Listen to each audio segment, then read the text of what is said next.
Ciao a tutti amici di Mattoscacco ed è un piacere essere di nuovo qui con voi per commentare una nuova partita. La partita in questione è stata giocata pochi giorni fa in Italia, quindi ottima notizia per il movimento scacchistico, si torna a giocare anche dal vivo, e tra due giocatori sloveni, il bianco un maestro internazionale di nome Subeli e il nero un maestro fide con ambizione anche lui di diventare maestro internazionale quanto prima di nome Briley. La partita inizia, quindi stanno giocando una siciliana dove il bianco gioca alfiere B5. Alfiere B5, diciamo per i più attenti, potrebbe essere, qualcuno potrebbe ricordare che questa mossa l'abbia già trattata in altri video ed è così, ci sono almeno altre 3 partite commentate qui su Mattoscacco dove tratto questa mossa. G6 è la mossa della partita, vi dico che G6 è una di quelle mosse che in questo periodo stanno diventando abbastanza comuni contro alfiere B5. Per quale motivo? Perché l'elite mondiale, quindi i giocatori del calibro di Carlsen e Caruana, la stanno adottando proprio contro questa risposta. E allora diciamo che la moda è contro alfiere B5 per adesso giocare G6. Non è un po' così importante da temere alfiere per C6 in questo istante. Per quale motivo? Diciamo che il nero qui avrebbe due risposte, entrambe sono più che possibili, una controintuitiva probabilmente, catturare col pedone D per C6. Perché controintuitiva? Perché solitamente i pedoni catturano verso il centro e non verso l'esterno della scacchiera. Ok, in questo momento se la partita fosse andata così, D per C6, direi che il bianco arrocca, alfiere G7, e poi la strategia del nero sarà senz'altro dar fastidio a questo cavallo con obiettivo l'occupazione della casa D4. Ok, non è così semplice perché comunque l'alfiere può andare in D4, però potrebbe essere cambiato o comunque scacciato. Direi che il cavallo vuole andare in D4. Adesso magari la domanda da rivolgere a tutti: cerchiamo di immaginare un percorso per questo cavallo in G8 per raggiungere la casa D4. La strategia del nero è portare un pezzo in D4 perché qualora il bianco spinga in C3 per scacciare quel pezzo, allora di conseguenza avrà indebolito il pedone D, rimasto un po' più indietro rispetto agli altri. Senza dilungarmi troppo, chiaramente dopo alfiere per C6 un'altra possibilità potrebbe essere anche B per C6, e anche questa è una mossa considerata possibile, perché non porta alcun svantaggio, anzi il nero si troverà con la coppia degli alfieri presto in gioco, quindi come obiettivo ha quello di aprire il centro, cercare di creare un poco di tattica, un poco di dinamismo per i suoi pezzi, perché la coppia degli alfieri ottenuta dopo poche mosse vuole questo. Quindi in partita alfiere per C6 non è la mossa che è stata giocata, ma il bianco arrocca corta, alfiere G7, C3 e il bianco continua per la sua strada. E qual è l'obiettivo del bianco? Il bianco vuole senz'altro prendere spazio al centro, quindi fare una spinta in D4 per aumentare il suo controllo della parte centrale della scacchiera, ma qui il nero fa una mossa molto impegnativa. In tanti hanno gestito questa posizione con cavallo F6, interrogando un po' questo pedone, cercando di provocare questa spinta, che in realtà alla lunga potrebbe dare un gioco molto più facile per il nero. Se la posizione fosse questa, diciamo che il nero prima o poi vorrà cercare una rottura al centro con la spinta del pedone in D6 e potrebbe essere ben soddisfatto dell'apertura e della posizione raggiunta. In partita dopo C3 è stata giocata E5, che non sottrae al bianco l'idea di spingere in D4. Per quale motivo? Perché il bianco in realtà D4 la gioca all'istante con l'idea di sacrificare un pedone, ed effettivamente in partita è andata così, quindi sacrificare un pedone per bloccare il gioco avversario. E ricordo che c'è un'altra partita sempre su questa variante commentata dove l'atteggiamento e l'approccio del bianco è stato esattamente lo stesso. Io ti do un pedone, ma cerco di rallentare il tuo sviluppo. E così è avvenuto anche in partita, perché l'alfiere bianco si dirige rapidamente in F4 con la chiara intenzione di occupare la casa D6.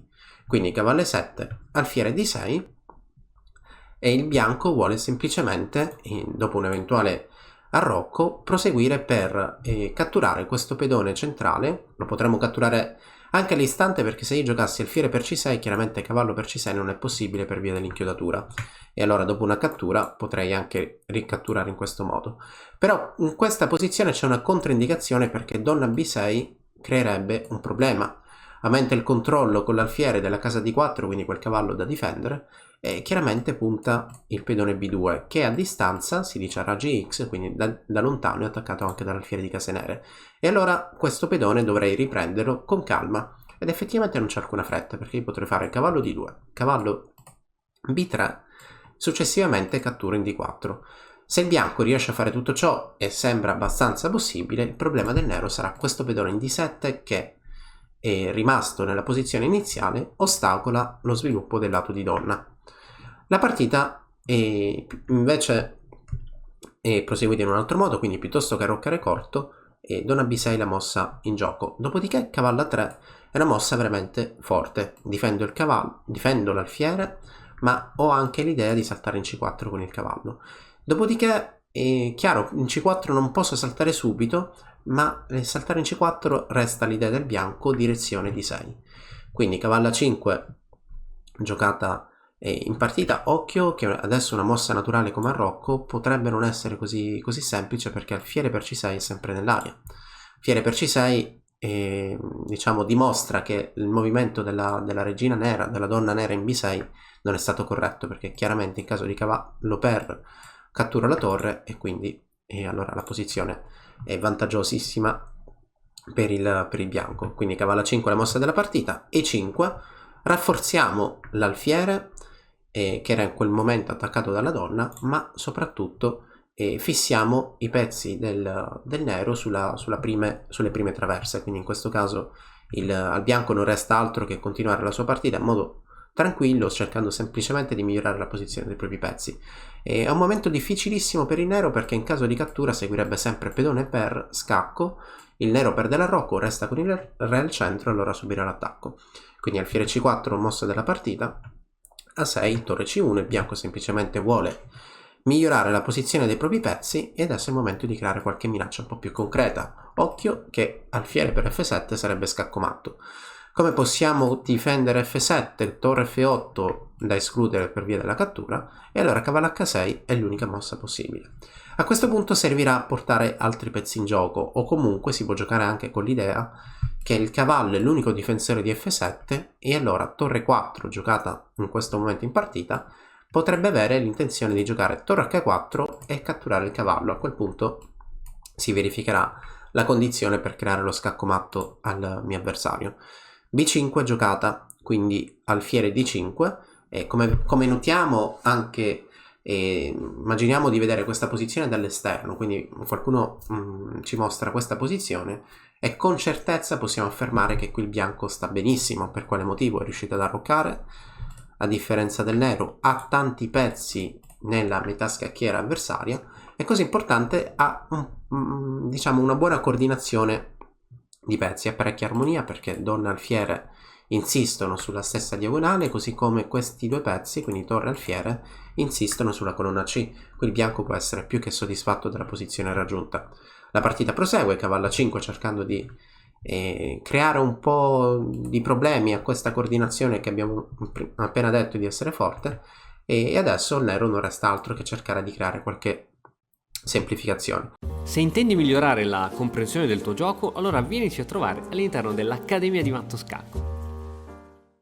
Però in realtà è tardi, perché adesso il bianco entra con tutti i pezzi, la torre va in C7, attacca il cavallo, e quindi torre B8 per difenderlo, e adesso è il momento di portare altri pezzi in gioco. Qui diciamo che la posizione del nero realmente la possiamo considerare persa da qualche mossa per via del ritardo di sviluppo, quindi cavallo per D4 giocata in partita ha la chiara intenzione di giocare a cavallo C6 e a quel punto torre 7 scacco già guadagnerebbe del materiale.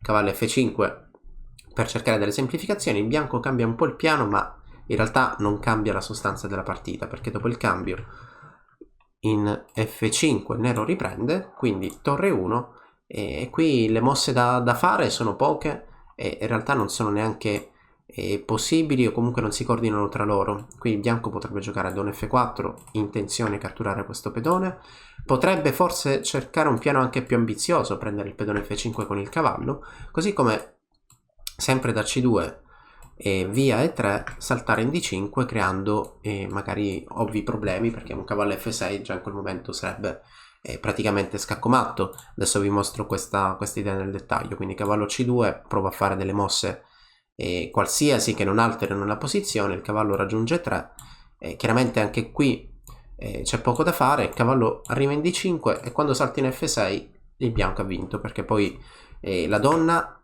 del nero è limitata dalla torre e dall'alfiere, L'alfiere in F8 toglie spazio, non sarà mai possibile catturare per via della scoperta che poi porterà la torre bianca in gioco, e allora questa posizione è senz'altro vinta. Il bianco decide di giocare questo piano un po' più materialista, donna F4, idea catturare in F5, e dopo donna per F5 torre G6, qui il nero si arrende dopo una mossa veramente bella da parte del bianco, che è anche direi invisibile, perché è chiaro che il bianco qui sta bene, il bianco ha questa torre abbastanza attiva, e qui il bianco gioca E6. Ok, E6 è veramente bella come mossa. Ok, qui è sfuggita F6. E6 è una mossa geniale. Qual è l'idea? In caso di torre cattura, come potremmo proseguire? Direi che torre per E6, scacco. Se non mi prende di F, gli darò matto con donna per F8. Se mi prende di D, matto con donna per F7. Allora, E6, qualcuno potrebbe dire, beh, catturo l'alfiere, però anche qui c'è il tema di scacco matto. Quindi l'ultima mossa è veramente geniale ed è diciamo, la conclusione più bella di una partita condotta dall'inizio alla fine in modo eccellente. La rivediamo, quindi questa qui è stata la variante siciliana, o meglio l'apertura siciliana variante Rossolimo, e quindi la partita è proseguita così, dove il bianco magari si trova di fronte a un E5 che vuole stercolare D4, ma il bianco la gioca lo stesso. Intenzione cercare di bloccare e rallentare lo sviluppo avversario, quindi alfiere F4, alfiere D6, la mossa giocata in partita, dunque 5, continuando a togliere spazio al nero, cosa che poi sembra veramente facile, perché il problema del nero è quello di essere rimasto con il re al centro e quindi non aver avuto la possibilità di arroccare. A questo punto il bianco migliora semplicemente i suoi pezzi, portando i pezzi suoi in una posizione più attiva, creando armonia soprattutto tra questi pezzi. Direzione F7 e la minaccia di matto, cavallo H6, quindi mentre i pezzi del bianco vanno in avanti, quelli del nero si spostano più in difesa. E allora a questo punto la partita prosegue, e qualche altra mossa finché un torre C7 sembra veramente forte, perché limita la regina sull'ultima traversa, sull'ottava traversa. È difficilissimo portarla in gioco, tra l'altro c'è anche una minaccia immediata, quindi torre B8 obbligata, e vedendo questa posizione la donna non si può muovere, la torre non si può muovere perché deve difendere il cavallo, anche il cavallo è limitato, non si potrà mai catturare in D6 per via della cattura con scacco. Dopodiché anche i pezzi del lato di re, se li guardiamo un po' meglio, non hanno alcun ruolo, e la partita prosegue in questo modo, quindi donna F4, alfiere F8 cercando delle semplificazioni, ma soprattutto portare questa torre in gioco, ma dopo donna per F5 e torre G6, la mossa che chiude tutto, e anche la mossa più bella, più spettacolare della partita, E6, e permette al bianco di vincere. Spero che questa partita vi sia piaciuta. Come sempre trovate maggiori informazioni nella descrizione del video. E ora, per continuare, che cosa posso fare? Beh, innanzitutto ti consiglio di iscriverti al nostro canale in modo tale da non perderti le nuove video lezioni. E poi puoi vedere il video che è stato più cliccato in questa settimana. Ci vediamo, ciao!